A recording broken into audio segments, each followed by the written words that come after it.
Picture this. It's 1507, somewhere in the Spanish countryside. A royal procession moves slowly through the darkness, but something is terribly wrong.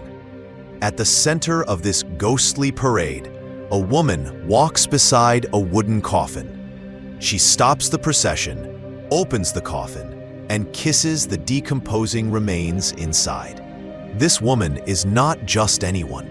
She is Juana of Castile, Queen of Spain, and the corpse she refuses to leave behind is her husband, who has been dead for nearly a year. For the next 8 months, this macabre ritual will continue across Spain. A queen, a corpse, and a kingdom watching in horror. But here's the question that will haunt us today. Was Juana truly mad? Or was she the victim of the greatest political conspiracy in Spanish history? Our story begins not with madness, but with promise. Born on November 6, 1479, Juana was the third child of Isabella I of Castile and Ferdinand II of Aragon, the famous Catholic monarchs who would unite Spain and fund Christopher Columbus's voyage to the New World. Juana was brilliant. She received a considerable education for the time period and was an intelligent young woman, speaking multiple languages and showing a sharp political mind. She wasn't meant to rule. She had older siblings who stood ahead of her in line for the throne. But fate, as it often does with royal families, had other plans. When tragedy struck and her siblings died one by one, Juana suddenly found herself heir to one of the most powerful kingdoms in Europe. But with great power came a terrible price. But in 1496, at just 16 years old, Juana was betrothed to 18-year-old Philip of Austria, a man history would remember as Philip the Handsome. The marriage was part of a spectacular double wedding celebrated in 1496, where Joan and her brother John were married to Philip and Margaret, the children of the Habsburg Emperor Maximilian I.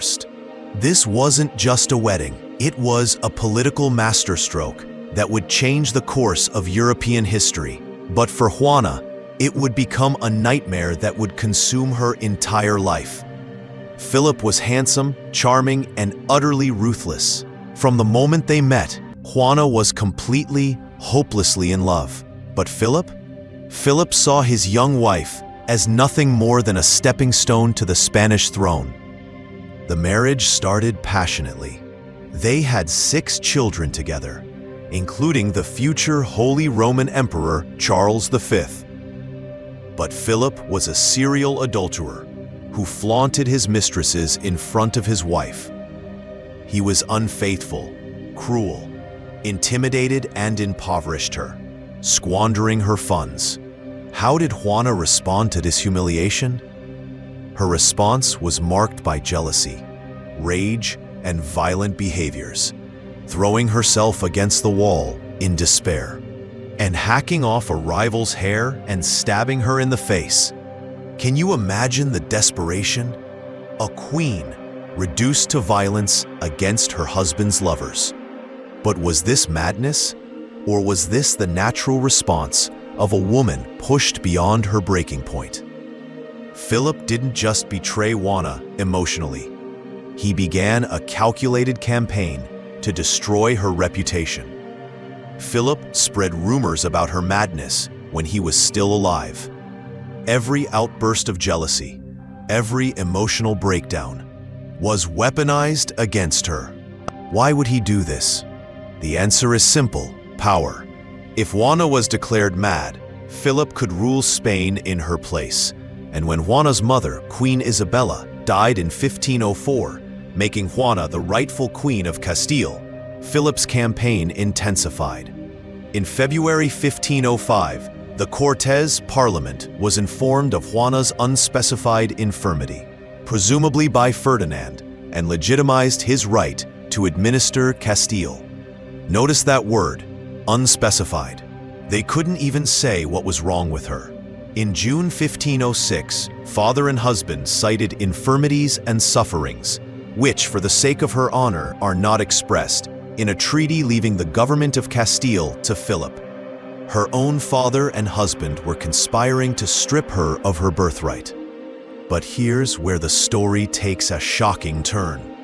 Later the same day, Ferdinand revoked this agreement, which was prejudicial to his interests, and, he said, obtained by force. Even Ferdinand realized that Philip had gone too far. Think about what was happening here. This wasn't just family drama. This was a struggle for control of the most powerful empire in the world.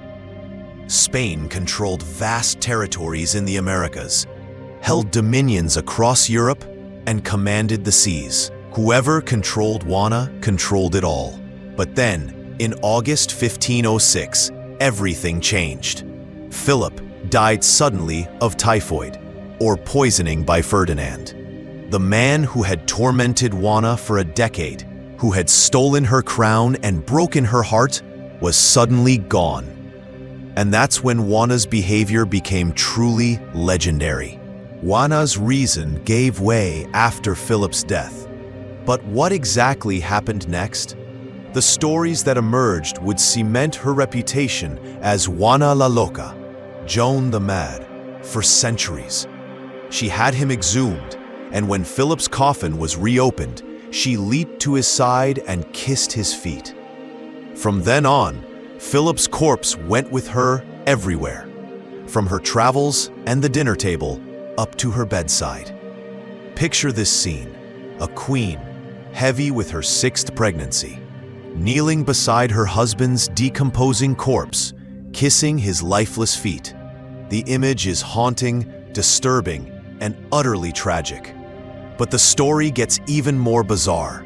The coffin, brought with her from the northern city of Burgos, has crossed most of Castile with her and will remain by her side until her own death, nearly 50 years later, in the castle of Tordesillas. She reportedly refused to be separated from his corpse, even traveling with it through the Castilian countryside for months.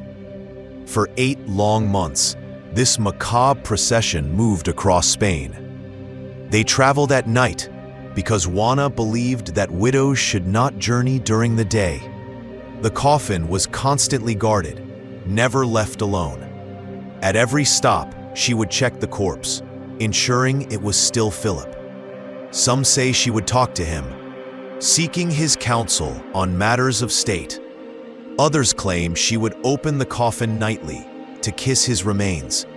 But here's what makes this story even more chilling. Juana was pregnant during this entire journey. She was carrying Philip's child while traveling with his rotting corpse. But what if everything you've just heard is not what it seems? What if Juana wasn't mad at all, but was actually making the most brilliant political move of her career? Here's my favorite theory. Joanna was traveling around with Philip's coffin as a political act. It was her way of reminding Castile that her father Ferdinand was not the true king. Instead, the rightful rulers were Joanna and her son Charles. Think about it. Philip, Queen Juana's husband, wanted to be buried in the city of Granada. This wasn't just any city. Granada was symbolic, the last Muslim stronghold that her parents had conquered. By taking Philip's body there, Juana was asserting her legitimacy as queen. Every time she stopped that procession, every time she opened that coffin, she was sending a message. I am the widow of the rightful king. I am the mother of the future emperor, and I will not be pushed aside. It was not uncommon for widows to be near their husbands' corpses in that era. Royal funeral processions often took months or even years. Maybe Juana wasn't mad. Maybe she was just following protocol while being vilified by men who wanted to steal her throne. But there's another possibility, one that's even darker. What if Juana suspected that Philip hadn't died of natural causes? What if she kept his body close because she feared someone might tamper with the evidence? The timing is certainly suspicious. Philip dies just as he's about to consolidate power over Spain. Ferdinand, who had everything to lose, suddenly regains control. It's the perfect crime, if it was a crime at all. Whatever the truth about her journey with Philip's corpse, Juana's story doesn't end there. She wound up trapped in a castle for 46 years. 46 years. Her own father Ferdinand imprisoned her in the castle of Tordesillas, claiming she was too mad to rule. Juana's son Charles, who became the Holy Roman Emperor, Charles V, eventually took over from Juana as regent, and then king. Can you imagine the betrayal? Her husband had tried to steal her throne by calling her mad. Her father imprisoned her for the same reason. And finally, her own son, the child she had carried while traveling with Philip's corpse, took her crown and left her to rot in that castle. For nearly half a century, Juana lived in those cold stone walls. Philip's coffin remained with her, a constant reminder of the love that had destroyed her life and the political game that had stolen her freedom. But here's what's truly haunting. During those 46 years of imprisonment, multiple visitors reported that Juana seemed completely rational when discussing politics and current events. She could debate theology, discuss literature, and analyze military strategy with perfect clarity. So if she wasn't mad, why didn't she fight back? Why didn't she demand her freedom? Perhaps after decades of being called crazy, of having every emotion scrutinized and every outburst used against her, she simply gave up. Perhaps she chose the company of the dead over the treachery of the living. Juana died in 1555, still imprisoned, still keeping vigil over Philip's remains. She had been called mad for more than half a century, but as historians have looked more closely at her story, a different picture emerges. Her intense jealousy and emotional responses to Philip's infidelities were among the first instances cited as evidence of her mental instability. However, modern interpretations often suggest that her reactions were understandable given the circumstances, and that her behavior was perhaps not truly indicative of madness. Joan's mental health has been a subject of historical debate, with some suggesting she may have inherited a mental disability. Though evidence is inconclusive, the truth is, we may never know if Juana was truly mad or if she was the victim of a centuries-long character assassination. What we do know is that 3 different men, her husband, her father, and her son, all benefited from her supposed madness. All 3 used the same accusation to justify taking what was rightfully hers. So here we are, more than 500 years later, still asking the same question. Was Juana of Castile mad, or was she the victim of the greatest political conspiracy in Spanish history? Maybe she was a grieving widow who couldn't let go of the man she loved, even in death. Maybe she was a brilliant politician who used her husband's corpse as a symbol of her legitimacy.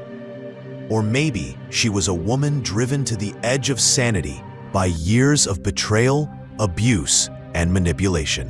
What's certain is that her story forces us to confront uncomfortable truths about power, about how history is written by the victors, and about how easy it is to destroy a woman's reputation by simply calling her crazy. The next time someone tells you about a mad queen, remember Juana of Castile. Remember the woman who kissed her dead husband's feet, who traveled across Spain with his corpse, who spent 46 years in prison for the crime of inconvenient emotions.